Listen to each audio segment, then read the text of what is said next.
Hello mga boss. Gagawin naman natin ngayon, ayan, isang amplifier ng brand kung titignan nyo, FT Star.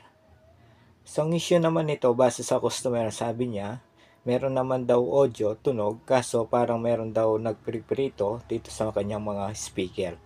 So, yun ba ang problema nitong amplifier. Ngayon mga boss, bago natin ayusin to, so itatry ko na muna para makita natin yung problema nito, kung yun ba talaga ang problema. Pero bago yan, sa mga bago pa lang dito sa ating channel, huwag sanang kalimutan mag-subscribe at pag-ipindot na rin notification bell para sa susunod na upload na gagawin natin, ma-notify kayo. So ayan mga boss, bale tapos ko na malagyan ng speaker tong amplifier. So ito yung gagamitin natin pang testing. Ayan, nakatap na yan. So nakalagay yung ating speaker sa right channel muna. So after natin matest tong right channel, ililipat na lang natin dito sa left channel itong speaker wire. Ngayon mga boss, try na muna natin. Saksak ko lang. Ayan.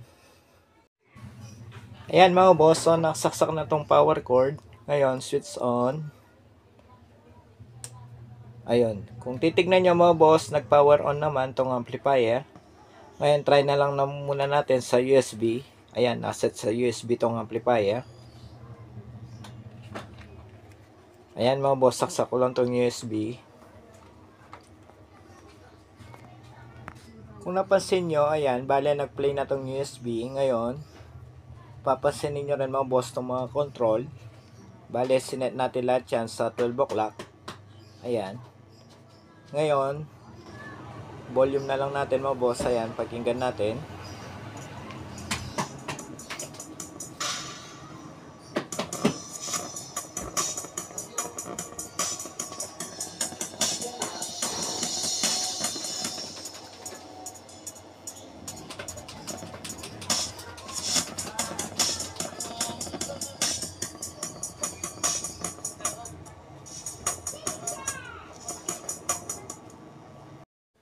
Yun mga boss, kung narinig nyo, meron naman audio itong kanyang right channel. Pero kung napansin nyo mga boss, parang meron ngang nagpiprito dito sa speaker. At napansin ko rin parang mahina itong kanyang right channel. Kung napansin nyo itong volume nasa 11 o'clock na pero mahina pa rin yung tunog.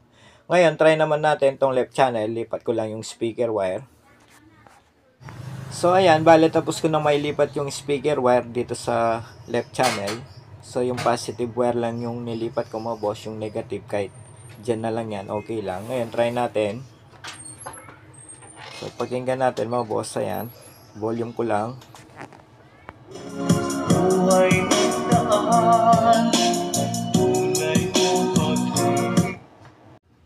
Kung napansin nyo mga boss, dito pa lang yung ating volume, malakas na yung tunog nitong speaker dito tulad sa right channel.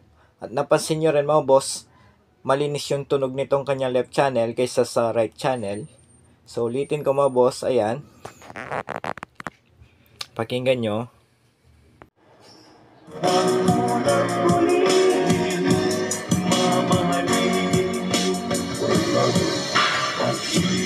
So kung napansin nyo mga boss, sa left channel and right channel, napansin natin yung pinagkaiba.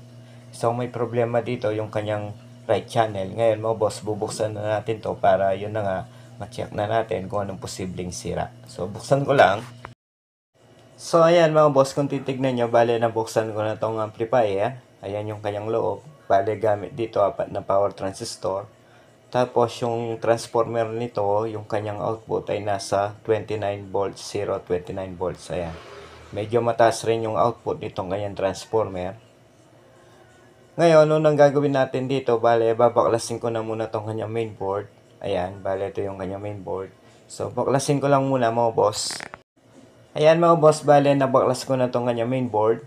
Ngayon, unang alamin na muna natin dito kung alin ba dito yung kanyang left channel at right channel dito sa kanyang mainboard.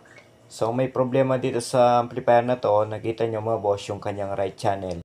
Kung titignan natin tong output, ayan, bale ito yung left output, ito naman yung kanyang right output.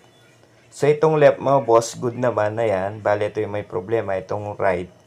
So iti-trace natin yan para malaman natin kung saan tayo magto-trouble dyan sa kanyang mainboard. Bale, ito yung kanyang right output. So, iti-trace lang natin yan kung saan pumunta.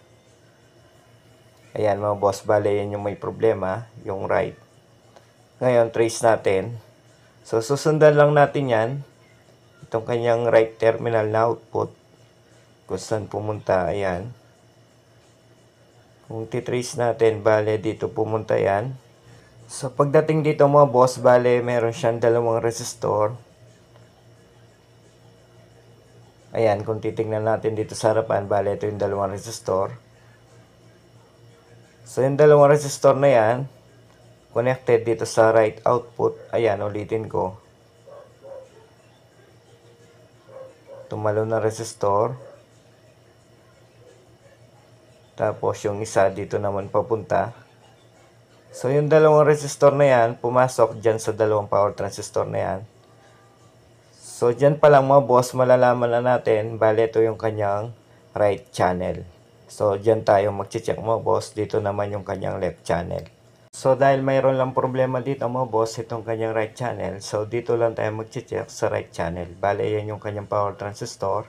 Sa kanyang right channel, yan dalawa. So, bibilugan ko mga boss, ayan. Bale, yan yung kanyang right channel. So, dyan lang tayo mag-check ng mga parts. Ito naman yung kanyang mga driver, ayan. Tapos, ito naman yung sa left channel.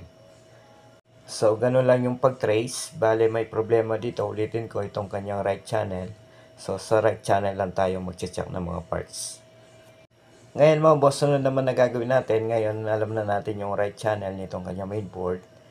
So, unang check natin dito mga boss sa mga ganitong issue na distorted or parang nagpiprito yung speaker. Minsan, problema dyan yung mga resistor, change value. Minsan naman kapag di nakuha sa mga resistor, itong mga driver transistor. Ayan yung kanyang mga driver transistor. So, gagawin ko mga boss para madali na tayo. So, ititrace ko lang, check ko lang yung mga parts dito sa kanyang right channel. Ngayon, once na nakita ko na yung problema, papakita ko na lang sa inyo kung ano yung naging problema dyan sa mga parts na yan. So, ganun na lang gagawin ko para yun na nga, madali na tayo. Ayan mga boss, so okay na tong amplifier. So, base sa nakita kong problema dito mga boss, medyo natagalan din ako dito sa amplifier na to. Hindi ko inasaan yung sira. So, nakita kong problema dito mga boss, yung mismong output. Ayan, yung dalawang power transistor. Bale, pinalitan ko na. Bale, ito yung sira mga boss. So, ang ginamit na power transistor nitong amplifier na yan, na value ay B688 at D718. So, dahil wala akong available na ganyan na power transistor, so naglagay na lang ako yung A1941 at C5198, katulad sa mga concert amplifier. So, bago ko nalaman yung problema nito or nakuha mga boss, yung mga driver transistor na yan, isa-isa ko na munang binaklas yan, hanggang sa wala naman ako nakitang problema dyan sa mga driver transistor. So, dahil wala akong nakitang problema sa mga transistor na yan, sa mga driver, so, nag-check din ako sa mga resistor. Base naman sa pag-check ko sa mga resistor, okay din naman, wala naman change value. Hanggang sa nagpalit na ako dito sa mga power transistor. Ayun mga boss, pagpalit ko sa mga power transistor, nag-normal na yung tunog nitong kanyang right channel. So, naging problema talaga nito mga boss, ayan, yung kanyang dalawang power output dito sa right channel. So, hindi ko inaasahan na yung power output ang may problema dito sa right channel mga boss. Ako expect ko na may problema dito mga resistor or driver transistor. Pero ito pala yung naging problema, yung mismong output. So, ito yung mga power transistor na may problema. Ayan, na value ay B688 at D718. So, tinest ko yan mga boss. Base sa pag-test ko sa tester, good naman. So, possible once na nag-load na yung mga transistor na yan, doon nagloloko mga boss. So, ito naman yung pinalit ko. Value ay A1941 at C5198. So, okay lang yan mga boss. Same lang naman yan. NPN at PNP. So, sa mga beginners dyan, in case man wala kayong pamalit na ganito na value ay B688 at D718. So, po pwede nyong palitan ng A1941 at C5198. Ngayon, babalik ko lang yung board para matry na natin. So, ibalik ko lang. Ayan mga boss, so tapos ko nang maibalik yung mainboard. Ngayon, lalagyan ko na lang ng speaker para yun na nga matesting na natin na good na tong amplifier. So, ilagay ko na muna tong speaker wire dito sa right channel kasi yun ang may problema mo boss. Yun ang unang i-test natin. Ayan. So yung nakita kong problema dito sa amplifier na to, hindi ko inaasahan na yung power transistor ang may problema. Expected ko dito mga boss ang may problema, mga resistor, change value, or driver transistor. So nagkamali ako sa inisip ko mga boss. Ang may problema pala dito yung mismong power output sa right channel. Ngayon saksak ko lang, ayan. So ayan, bale nasaksak na yung power cord nitong amplifier. Ngayon, switch on ko na lang. Ayan, kung titignan nyo, naka-power on na tong amplifier. Ngayon, lagyan ko lang ng USB. So, nakalagay yung speaker sa right channel, yung may problema kanina. So, ngayon, pakinggan natin.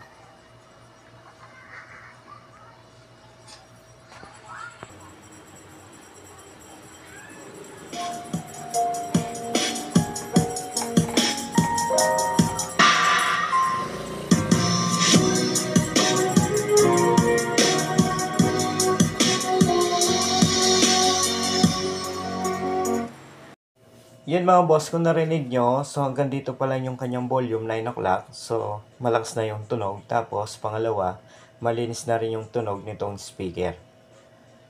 Ngayon, try pa natin ng isa pang beses mga boss. Pakinggan nyo.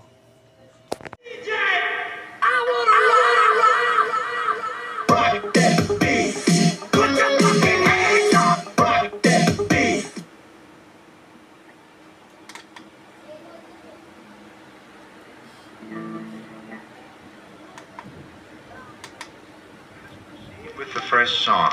2, 1, 1, 4.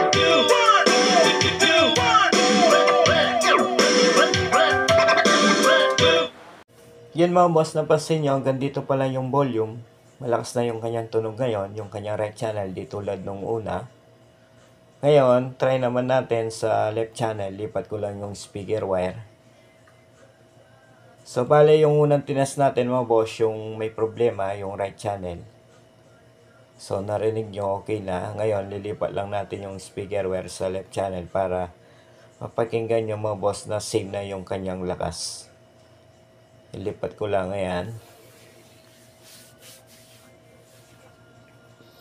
Ayan mga boss, kung titignan nyo, bale, tapos ko na may lipat yung positive wire sa left channel. Ngayon, pakinggan natin.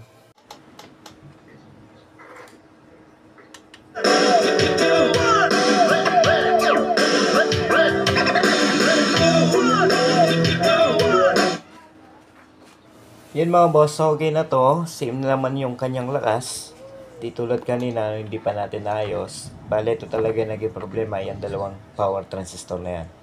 So, hindi ako sure mga boss kung yan ba talagang dalawang may problema or yung isa lang. Kasi tinas ko naman yan, good naman basta sa pag-test ko. So, possible once na naglo-load na tong mga power transistor na yan, doon na nagloloko mga boss. Kasi yan lang naman yung pinalitan ko dyan sa amplifier na yan. So, nag-normal na yung kanyang tunog at lakas. Ayan.